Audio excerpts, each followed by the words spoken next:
I hear thunder. Pitter patter. Time to wake up. Hello and welcome to In Medias Res, where we go beyond first impressions and see what a game has to offer once you're more than an hour in. Today we're checking out Furi, released on July 5th, 2016 from the Game Bakers. This small development team from France, who specialized in mobile games of all things, created maybe one of the coolest character action games that I've ever played. Let me just get this off my chest first. Before the game even came out, a lot of reviewers were saying that this game was a little mix of many other existing games. Games Radar, for example. They said this game was a mix of Metal Gear Solid, and Devil May Cry, and No More Heroes, and God Hand, and Ikaruga. And I agree with roughly half of this list. I really don't see the Metal Gear comparisons, either thematically or gameplay-wise.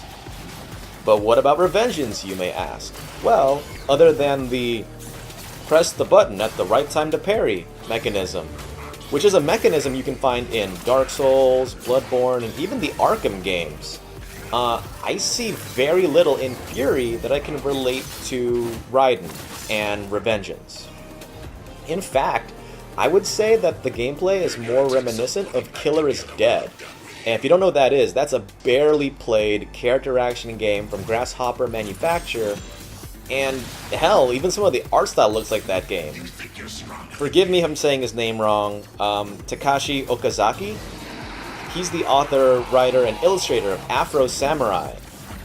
He took care of the boss designs of Furi, and you can totally see his influence oozing out of the characters. There's even a character with an oversized, stuffed animal head. So that's cool. And while I'm naming semi-famous people here, the soundtrack is absolutely gorgeous. Carpenter Brute, whose name should sound familiar if you like Hotline Miami. Danger, The Toxic Avenger. Just lots of these new retro wave type of music that kind of plays while you walk from fight to fight, and of course during the boss fights themselves. All the footage you're watching right now is the first 2 boss fights and the tutorial fight. So the first 3 boss fights, I guess. And let me just break down gameplay here. You have a shoot button, and you can charge your shot. You have a slash button, and you can charge your slash. You have a dodge button, and you can charge your dodge. Maybe you see a pattern here. You also have a parry button, and it's a really forgiving thing, actually. You see, if you parry within roughly a half-second window of your enemy's attack, you'll recover your health. And this is one of the only ways you can regain your health in the middle of a fight. You can't turtle behind a shield here, there's no health pickups, there's no regenerating health system. Sorry. But here's where it gets really interesting. See, if you perform a perfect parry, which is roughly within 5 frames of the enemy's attack, making contact with your character's hitbox, then you can stun your enemy and you can perform like a sick combo attack for massive damage, which you'll see me doing a lot to the second boss. As a beautiful add-on so far, each enemy's stunned state triggers a unique animation for this combo. The thing is, hopefully you're okay with repetition, because that unique animation stays with that boss. You may notice that I'm shooting a lot. See, this game is equal parts character action and equal parts shoot 'em up. Every now and then, your enemy is going to bombard you with bullet hell patterns, and some of those bullets contain health pickups. And this is the second viable way to regain your health in the middle of a fight. Let me just go back to Killer is Dead for a little bit. Killer is Dead also had some smooth transitions, going from shooting into slashing, and vice versa. And you can see that a little bit here in Furi, but it also blends in elements from this game called Astabreed, which is this little-known Japanese indie game that's kind of like a spiritual successor to Zone of the Enders. And so I'm just name-dropping a lot of games here, and listeners might notice that I haven't connected anything to Devil May Cry just yet. And that's because thematically, aesthetically, and gameplay-wise, nothing makes me feel like I'm playing as Dante. So if you're looking into Furi as a new flavor of DMC, you're gonna have to look somewhere else. There's no level up system. The combat system, while cool, is admittedly really limited. There's no devil doors, and there's no souls to collect. From what I've seen and what I've played, this game is essentially a glorified boss rush mode. And I don't mean that in a bad way at all, because Shadow of the Colossus on the PS2 was a glorified boss rush mode, and that's one of my favorite games of all time. From what I've seen, there's some interesting cutscenes, there's some interesting boss fights, and that sounds like a Team Eco game to me. Before I get off this comparison train, allow me to compare Furi to a game that nobody seems to be comparing it to, and that's Bloodborne. And Bloodborne specifically, see, I've heard it compared to Dark Souls, but I'm going to disagree with that. And here's why. I just finished Bloodborne, just recently, maybe last week. And this super aggressive take on the Dark Souls system carries into the mentality needed to be successful in this game.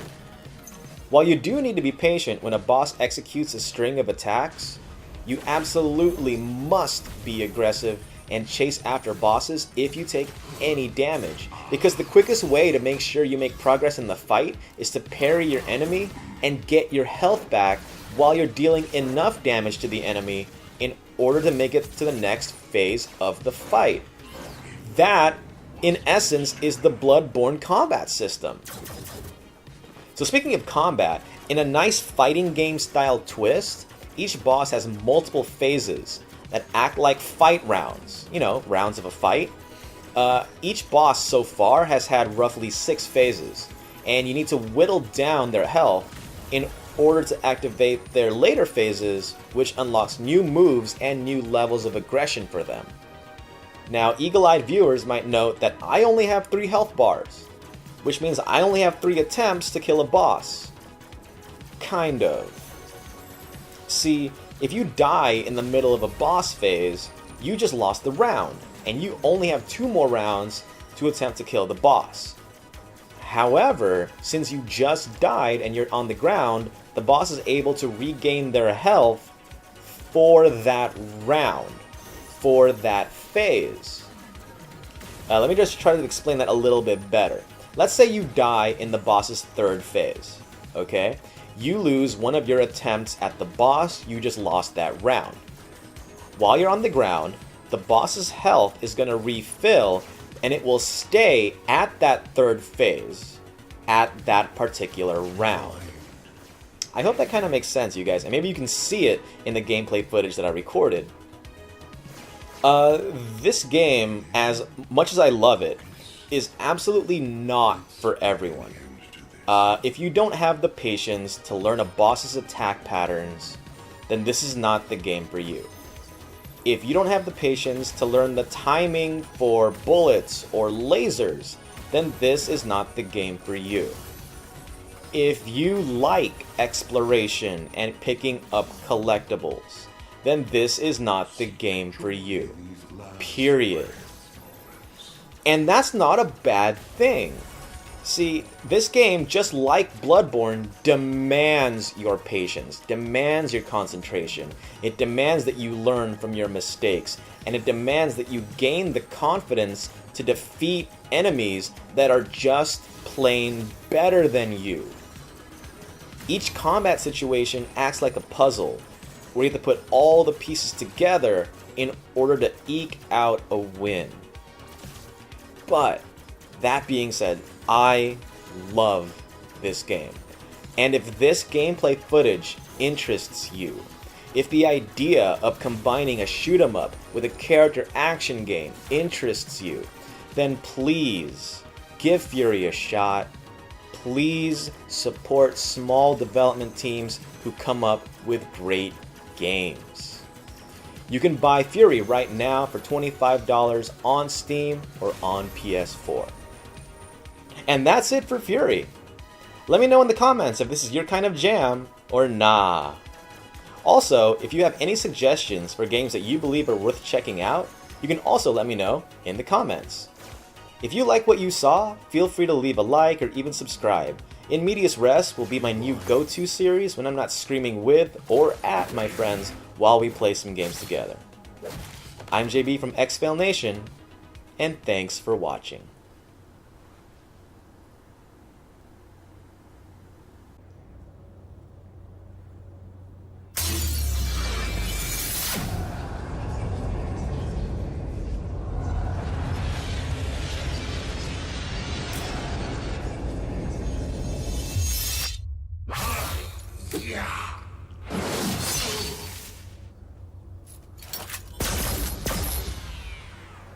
Look to the sky, stranger. Therein lies your answer.